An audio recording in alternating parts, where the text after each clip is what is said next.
だからその辺がやっぱりトム・マッカーシーうまいから、こう来るよね、ずしんとね。ものすごい来るよね。マルセイユは誰と誰と酒井って言ったんですよ、酒井宏樹を。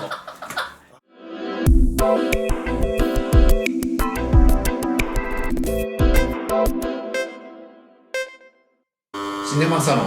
映画業界ヒットの裏側。皆さんこんにちは、シネマサロンです。本日は、トム・マッカーシー監督、マット・デーモン主演のスティール・ウォーターについて語ってまいりたいと思います。まずはネタバレなしでいかがでしたか？宣伝はさ、うん、そのアメリカのプアホワイトのお父っつぁんが自分の娘を助けるためにね、言葉の通じないマルセイユまで行って、その無実を暴くみたいな予告編とか、この宣材とかになってんだけど、そんな単純な映画じゃないよね。なんか96時間かと思ってたみたいなコメントをした方もいらっしゃいましたけどね。やっぱりそれはさ、扉を叩く人、スポットライト世紀のスクープのトム・マッカーシー監督脚本なんで、端的にいくと人間のドラマであって、別にそのミステリーとかサスペンスとかアドベンチャーとかそういう系ではない映画だよね。もちろんその最初に言った部分も描いてはいるんだけど、そんなに単純にベクトルがヘッと向いてるような映画じゃない映画だよね。でもアートワークとかがね、やっぱりちょっとそういう感じに作ってるような気がするんですけど、なんかストレートなアクションものには見せてない、見えるよね、なんかね。だからそこら辺が実際の作品とちょっとギャップがあるよね。なんかやっぱテーマ的にはさ、人は生きていろいろな人と巡り合い別れ、そしていろいろなことが起きるっていう映画だと思うんだよね。じゃあネタバレもありで語っていきましょうか。主人公はもともとスティール・ウォーターっていうか地名なんですよね。スティール・ウォーター、多分これも二重の掛け言葉なんだと思うんだけどね。でなんかね、油田の掘削の作業員だったのが、リストラされちゃって、でしかも娘はね、マルセイユに留学してたのに逮捕されちゃって、それは多分その間に奥さんが自殺して、一旦酒に溺れてね、アルコール依存症に近いような状態になってるところから、ようやくこうくぐり抜けてね、だけどやっぱり今や無職でさ、はっきり言ってお母さんに食べさせてもらってるようなもんでしょ、あれ。おばあちゃんっていうか、だからマット・デロンのお母さんね、ビルのね。でだからさ、その裁判費用とかもさ、多分おばあちゃんが出したっぽいしね。だから娘はなんかお父さんには何も期待してないわけじゃん。しかもお父さん良かれと思ってやることが裏目裏間に出てくわけだしさ、そこがなんか人生のやっぱ愛感をすごい描いてるよね。だけどやっぱり娘にとっていい親でありたい、娘に期待されたい、娘に認められたいっていう気持ちが強いから、なんとか彼女にね報いてやりたいと思うんだけど、なかなかそれがうまくいかないっていうのがね、やっぱあるよね。マット・デーモンね、ジェイソン・ボーンじゃもう亡くなってますからね。っていうかやっぱ演技がうまいから、ジェイソン・ボーンもできるけど、こういうアメリカのその多分なんだっけ、何大統領だっけ、前大統領、前はトランプ大統領に投票したであろう、レッドネック系のね、レッドネック系のプアホワイトな感じをね、やっぱりすごいうまく表現してるよね。マット・デロンは、実際その辺のね石油油田で働いてる人に取材して、やっぱりねまさしくそういう人たちなんだって。で自分は多分ね、マット・デロンは民主党支持派らしく、だけど話してるとやっぱりいいアメリカ人だから共感しちゃうんだって。わかる。だからこういう人たちが共和党支持するのは分かるっていうふうにすごい共感したみたいですね。分かる。役作りで会いに行って、なんかやっぱり人生がうまくいかないっていうのは辛いよね。本当にね。でも一生懸命生きてるからね。彼は一生懸命生きてるのに、やっぱり生きてるといろいろなことがあるからね。で新しい出会いがあるじゃない。でこれなんかスパイダーマンの時も喋ったけど、そこに生きているのに会えないっていうね、別れがあるっていうのがやっぱり辛いよね。だからその娘はね、留学先のマルセイユで収監されてて、でそれは殺人事件の犯人ってことで収監されてんだけどね、それを無実を証明するために奔走するのを助けるのは、このカミーユ・コッタン演じるね、フランス人が助けてあげるんだよね。でも彼女はすごいこう正義感の強い人。いやもともとアーティストでしょ、だから俳優だから、それでリベラルなわけだよね。すごいリベラルだし、やっぱフランス人だから自分の主張や意見をはっきり言うし、まあはっきり言って不愉快な人と喋ったりするのは絶対したくない人なんですよ。だからね、証言取れそうだからって言っても、あの人はダメとかって言ってもう話すのやめちゃいますからね。まあでもあれは割とフランスの人にありがちだと思うんだけど、なんかその辺にその文化的に違う、しかもその生きているさ、その層がもう違うじゃん、あの二人。だけどやっぱりそのビルのさ、その本来持っている人の良さに惹かれていくわけじゃない、その娘に対する態度とかも、だからその辺にそのさ、人間が生きてるそのなんていうのかな、生き方っていうのがさ、その通じ合う瞬間があるんだけど、やっぱり完全にはさっぱり乗り越えられないっていうのもあると思うんだよね、そこはね。だから最後の最後ね、やっぱり娘をねちょっと騙すっていうか隠すの娘も使っちゃうから、それがやっぱり許せないんだよね。多分だから捕まってた男を逃がしたのはお母さんだよね。ですね、多分ね。あれははっきり描いてないし、娘が聞くじゃない、お母さんが逃がしたのっていう時も返事しなかったけど、あれはどう考えてもお母さんが逃がした。それしかないよね。ないから、僕もいろいろ考えたんだけど、それしかないなと思いました。だからね、もう問い詰めても、まあ、もう嘘をつくわけにもいかず、もうビルもしかもさ、最後に分かるね、最後の方で分かるじゃない、娘が実はまあ殺人教唆じゃないにしろ、まあ殺人教唆と近いよね。いやっていうか裁判であれやられちゃったら殺人教唆って言われてもおかしくはない。そうですね。だからもう一回収監されるかもしれないよね。そう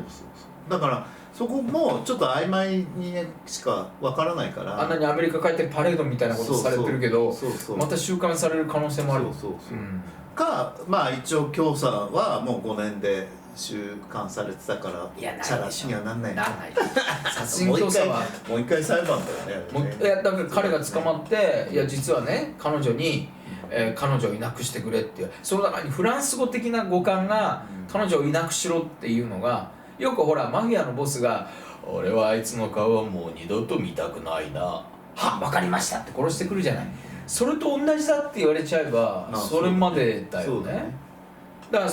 あいつ捕まったさ、あいつが悪意あるやつだったら、いや彼女が殺してくれって言いました、私はそんなことは言ってないっていう。いや正確にはこうですが、明らかに彼女は殺してほしいっていうふうに頼まれました。それこそ裁判だよね。裁判でどういうふうに裁判長がね、判断するかになっちゃったら、もう一回収監もあり得ると。そうだよね。もし殺人教唆だったら多分まあ20年以上の刑だと思うんだよね。だから5年で済むってことはないと思う。でもそもそもがだってあと5年とかっていうから10年ぐらいの刑になってるじゃないですか。殺人の罪で。いやもっとでしょきっと。だから本当は半分って言ってるけど、いや多分だからそれは思い込んでるだけか。いやいや裁判で勝てるから。いや最初の段階でその殺人罪といってもはっきりだから立件されてなかったんじゃないかと思う。それがちょっと分かんないですよ。いやちょっと日本の法律と違うし、向こうはほら仮に犯罪があって、殺人があった場合も死体がなくても立件できるからね。あの辺がやっぱ結構法律は違うんで、どういうふうに立件して求刑してるかは分からない。でも明らかに殺人教唆で20年以下ってことはないんじゃないかなと思うんだけど。まあでもね、ビルも娘の無実を信じていろいろ動いてたら、実は娘も殺人教唆的なことをやってたんだっていうの、それもショックだよね。そうなんですよ。それはかなりショック。いやだからこの映画ってそんなストレートに一直線でね、ベクトルで描いてる映画じゃないから、本当に人生を描いてる映画じゃない。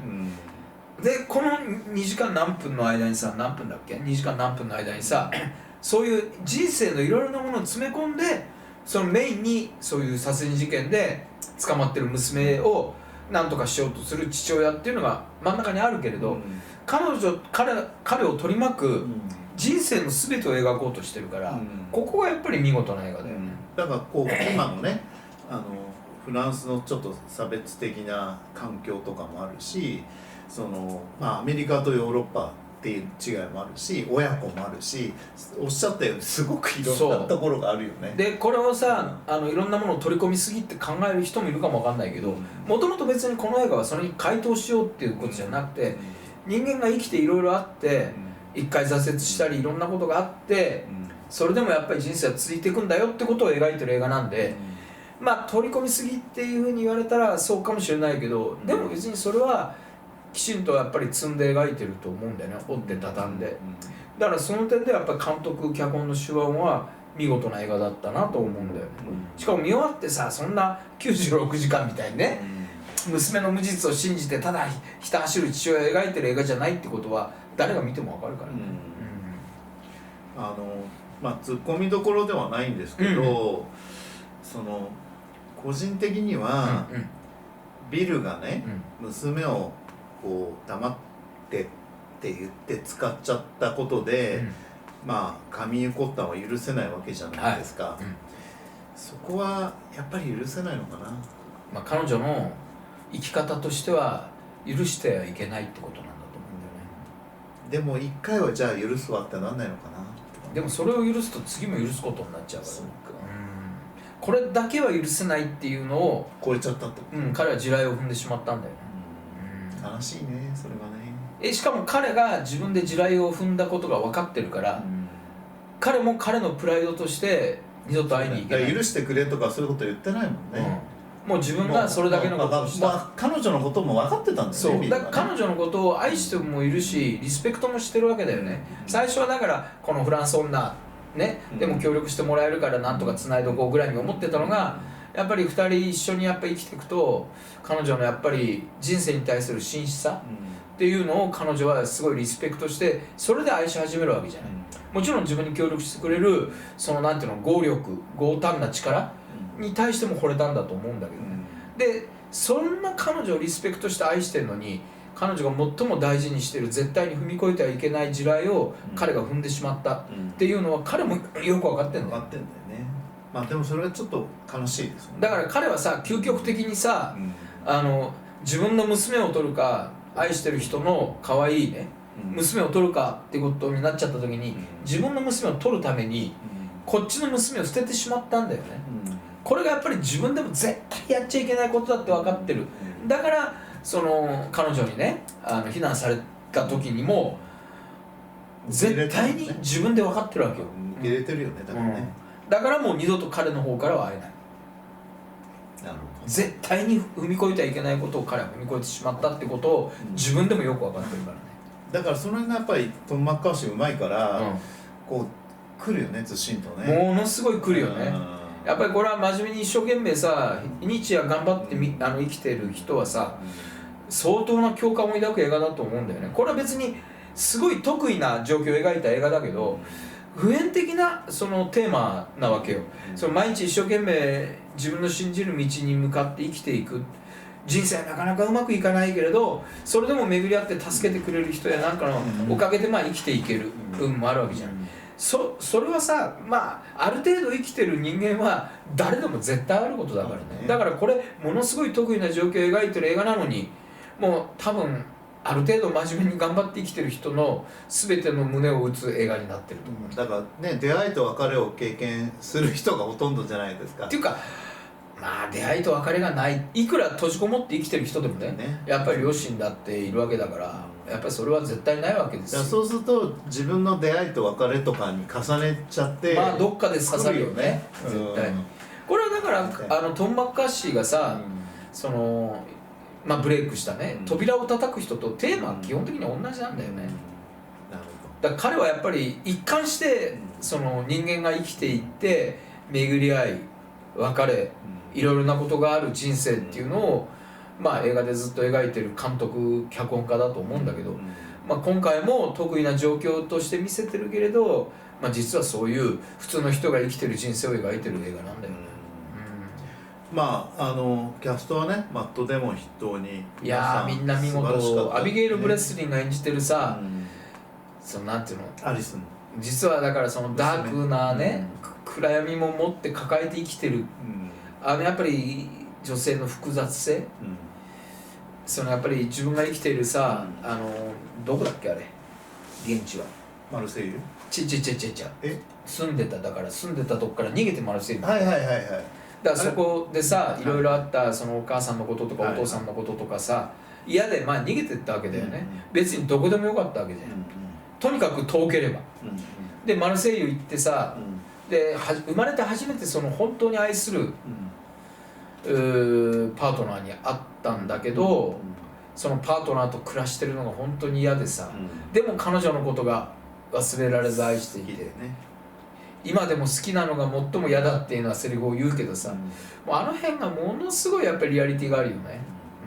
オクラホマでした。オクラホマか。あとリル・シャウパウちゃんが可愛かったね。しかも彼女がさ、その自分が大好きなアメリカ人がね、その地雷を踏んでしまったことをさ、肌で感じるところがあるでしょ。であと別れの最後だからiPad 見ながら振り向かないからね、あれが悲しいよねちょっとね。もうだから彼女が可愛いから余計に辛いよね、やっぱ見てるのはね。でこのリル・シャウパウちゃんはなんか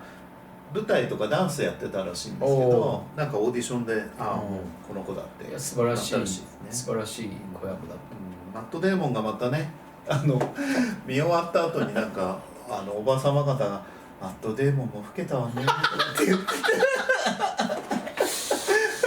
まあでもそういう役をやってて彼がうまいからね、余計そう思えるんだし、ちょっとなんか太っちゃったりしてるしね。本当に武骨なさアメリカのプアホワイトでさ、もうなんか喋るのが苦手、動くことしかできないみたいなさ。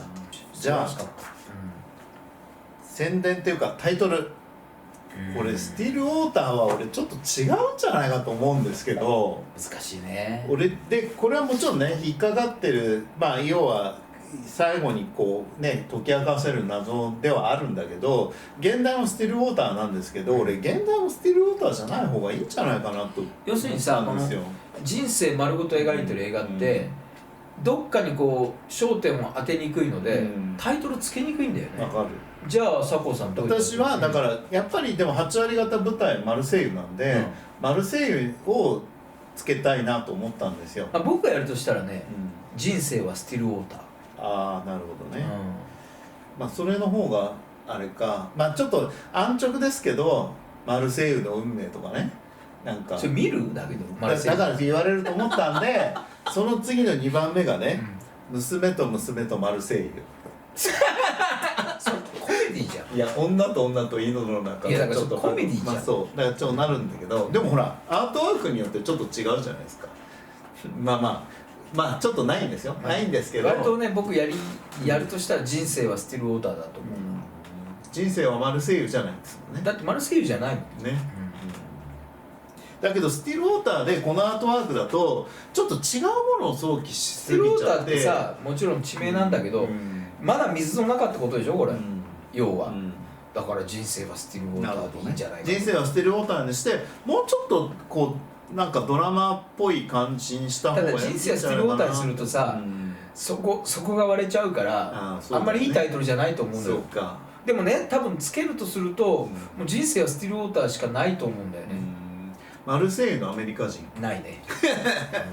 パリのアメリカ人をパクったようにしか見えないね。よくありがちなタイトルだけど、マルセイユのアメリカ人はないんじゃないの。でもねこれちょっとね悪いけどなんかこの作品のアートワークにはなんか合わないような気がすごいするんですけどね。あとつけるとするとアメリカの父さん。アメリカの父さん。アメリカのおじさんっていうさ慣用句があるんだよね。ありますね。これはフランス語の慣用句なんだけどね。だからアメリカのお父さんっていうのがあるかな。だからちょっとねタイトルはちょっとあとあれだよね、そのなんだっけキノシネマ方式で、スティール・ウォーター、マルセイユのアメリカ人とかっていうのもありかね。そうするとあったわね。長いけどね。人生はスティール・ウォーターは確かにあるかもしれない。でもそれだとさ、そこが割れちゃうよね。ちょっとね、ちょっとなんていうのかな、映画自体も軽く見られてしまうところがあるような気がする。でもね、俺やっぱりね、スティール・ウォーターはちょっと違うものを想起しすぎる気はちょっとすごいします。でもこの映画見るとさ、タイトルスティール・ウォーターしかないのよ。そうなのかな。もうでもロゴとかもね、なんかちょっとアクションっぽい感じで。これはわざとやってんだよ。そうなんだ。これはわざと。これはだから宣伝展開的には、96時間なのよ。わかるよ。アメリカのプアホワイトのお父ちゃんが体だけで言葉も通じないのにマルセイユって自分の娘の無実をね証明するっていう映画にしたいの。だからスティルウォーターはこういうロゴなの。だけどそれで見に来ますかねってちょっと。じゃあどうやったら見に来るのこの映画。いややっぱりだからドラマ要素をもっと出し感動系にする、でもその時にさやっぱりすごいやりにくいのはこの映画って人生丸ごと描いてるけどどこにも焦点を当ててないから、焦点を当ててる部分があればそこを拡大してタイトルとか、そういうふうなコピーとかにできるんだけどこれどうやってそれやるのだって相当な高度な技がないとできないと思う。最後に、リル・シャウバーちゃんと抱きしめ合うとことかのアップじゃダメですかね。でなんてコピーとかタイトルにするんだから。人生はおかしくて悲しい。違うね。それパクリだよねただの。的なね、的な。だからさなんて言うのよだからいつも言うでしょダイヤモンドね。人生は悲しくて悲しい。まああるとしたら人生は冷酷だ。ちょっとそういう感じですよ。いやっていうかほら、娘がそう言うじゃん。まあそうだよね。いやだから鍵カッコつけて、人生は冷酷だ。ねでこっちにさ出会いと別れとかさ、なんかそういうふうにするって手はあるよね。だからドラマを俺はもっと押し出した方がいいような気がしました。作品には。でもだからといってそれでこの今のスティーブ・ウォーターと観客がそんなに変わるとは僕には思えないよね。だけどまあやる手としてはそのかつてね、まあ、僕が自分でやった映画の中だと「ファーゴ」っていう映画でね、ファーゴっていうタイトルなんだけど人生おかしくて悲しいっていうその愛感を持たせるようにはできると思うんだけど、それで果たしてこの映画どこまで入るの、今このね、今のだから宣伝で入っているお客さんとどれぐらい変わるのかっていうことはあるよね。まあ変わらないよね。なるほど。でも一つあるのはこういうちょっとアクションサスペンスアドベンチャーものとかじゃなくてもうちょっとこの、人生はスティルウォーターとか、スティルウォーター出会いと別れとかね、なんかそういう手はなくはないと思うんだけど、そうすると今度予告編作ったり宣材作るのがすごい高度になってくるよね。今の方がなんていうの決め打ちで宣伝ができるっていうのはあると思うんで楽だよね。だからそこまでこの映画に手をかける必要があるのかっていうのはあるよな。なかなか難しい映画だよねこれ宣伝するのは。宣伝するのは難しいと思います。でもなんかちょっと違う風にやってみたいなっていうふうにはちょっと思いましたけどね。パルコの皆さんに聞いてみたらいかがでしょうか。そうですね。どうしてこの映画を携わってね。しかもこれ共同配給ユニバーサル映画なんだよね。そうなんですよ。いつもはねユニバーサルさんは日本リジェクトしたらパルコさんだけでやられるケースが多いんだけど、これでもユニバーサル映画じゃないよね。多分違うと思いますよ。だからユニバーサル映画は日本の買い付けなんじゃないの。そういうことなんだ。ユニバーサル映画のコンテンツ部門がパルコと一緒に買い付けたっていうことなんじゃないかと思うんだよ。情だけあってじゃあ一緒にやりましょう。これセールスカンパニーどこかパーティシパント自分でやってっかな。分かんない。でもフォーカスのクレジットもなかったでしたっけ。ドリーマークスのクレジットがそっか。ドリーマークスピクチャーズなんだよね。で今ドリーマークスピクチャーズのアニメドリーマークスアニメは東宝東亜とギャガがやるんだよね。その組み合わせでそういう契約になった。なるほど。だからねこれはどういうふうなことでパルコとユニバーサル映画がやってんのかな。ちょっとだからこの業界の裏側はちょっと佐合さんに探ってきてほしいね。わかりました。といってどこでやるんだっていうのもあるんだけどさ、ちょっとだから非常にその組み立てから配給会社の組み立てから宣伝展開そのタイトル放題、コピーまでなかなかこれは興味深い映画ではあったと思うんですよね。ただ公開関数がちょっと正式にはわからないんですけど、ベスト15にはいや全然公開関数は少ないですよね。だって基本的には東京シャンテだけだから、じゃあ単館ですよ。ですね。だからどうだろう最初10何巻とか30巻とか50巻とかそんな程度じゃないかと思うんだけどね。ツッコミどころは個人的にはなかったんですけど、すごい気になったのが、マルセイユが舞台じゃないですか。オリンピックマルセイユのホームスタジアムの試合のシーンがすごくて、すごいね。いやーこれはもうしかもリル・シャウバウちゃんが、マルセイユは誰と誰と酒井って言ったんですよ、酒井宏樹をあれがおお酒井宏樹出てるわと思ってでスタジアムの熱狂を見ちゃうと、酒井宏樹はね、まだヨーロッパで一番生き生きとおしゃべりになってるんですけど、そう酒井宏樹は他のチームでもやれるだけのまだ力量はあったはずなんですけど、今売られずに日本に J リーグに帰ってきたんですけど、コメントでね、僕はマルセイユと戦うチームにはもう移籍できないって言って J に戻ってきたんですよ。だから、もちろんそのフランスリーグワンの他のチームもそうだし、ドイツだろうがイタリアだろうが、プレミアのイギリスだろうが、チャンピオンズリーグとか EL でね、マルセイユと戦うってなったらあの人たちと戦うわけですよ。あんだけ応援してもらってて、それはできないっていうのはあれを見て分かりましたね。そういうことなんだなと思って。日本のリーグにいても戦う可能性は全くないという、ゼロではないんですけどね。でもほとんどないよね。そうだからよっぽど昔でいうトヨタカップでね、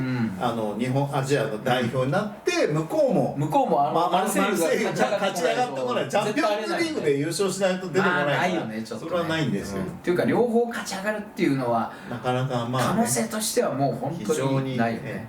だからJ に戻ってきたっていうのは納得できました、この映画のマルセイユっていうとどなたかでもレビューでね書いたけど、フレンチコネクション2がねまさにそのマルセイユのアメリカ人、だからそのフェルナンド・レイ演じるマフィアの大物をね追ってポパイ刑事がわざわざマルセイユまで追っていくっていうのをねやっぱ思い出しましたよね。あとほらカンヌ映画祭でパスポートを取られちゃう人いるじゃないですか。取られちゃう。盗まれちゃうね。盗まれた人はマルセイユの日本大使館に行ってそこで再発行してもらわないといけない。パリまで行かないとないんじゃないの？いやマルセイユでいいんです。できるの？で結構マルセイユに行く人いるんですよ。新華の社長はパリまで行ってましたけど、彼はちょっと微妙なんだよな。そうだからマルセイユで行く、だから近いんじゃないですかカンヌと。だけど近いね。南仏だ。でもほらやっぱり今のね、フランスっていうか移民がいっぱいいて、もう落書きだらけじゃないですか。だからカンヌもああなっちゃってんのかなってちょっと思いました。どうなんでしょうね。それは違うと思うんだけどね。街が全然違う街だからね。カンヌは観光で成り立ってるとしたらあそこまで汚くはしないと思うんだけど。でもちょっとねなんか怖いところがあって。マルセイユはだっていわゆる港だからね。いわゆるものばっかり。だしそのいろんなものが要するになんていうの運ばれてきて運んでいくわけじゃない。そういう中継地でもあるから当然その悪事にも使われる街なわけだよね。だからそういうちょっとマルセイユを見られたのもすごいちょっと良かったです。娘は別にマルセイユ行かなくてちょっと違うところに行けばよかったような気がするんだけどね。でもマルセイユだから成立する話でもあると思うんだけど、いう意味ではいろいろ面白い興味深いところがいっぱいありますよね。でもねいろんなこう視点で作られた映画で、いや非常に見応えもあったし、見終わった後にいろんなことを考えるしね、いろいろ考えることはありますよね。やっぱりさすがにトム・マッカーシーの作品だったなというふうに思います。非常によくできた作品だったかなと思います。ということで、本日は、マット・デーモン主演トム・マッカーシー監督のスティール・ウォーターについて語ってまいりました。よろしければチャンネル登録といいねボタンいただけると嬉しいです。どうもありがとうございました。